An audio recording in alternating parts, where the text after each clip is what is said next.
நீங்களே சொல்லுங்களேன். இப்போ அந்த ப்ரெஸ் மீட்டில் கொடுக்குறாருன்னு சொன்னால் அதிமுகவோட கூட்டணி சேர்ந்தது தப்பு அப்படின்னு தான் பேசிக்கிறாரா?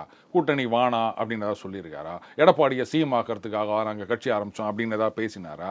எடப்பாடியை என்டிஏ சிஎம் ஆக்க வேண்டும்னு அவரே ஓப்பனாக சொல்லிட்டார்.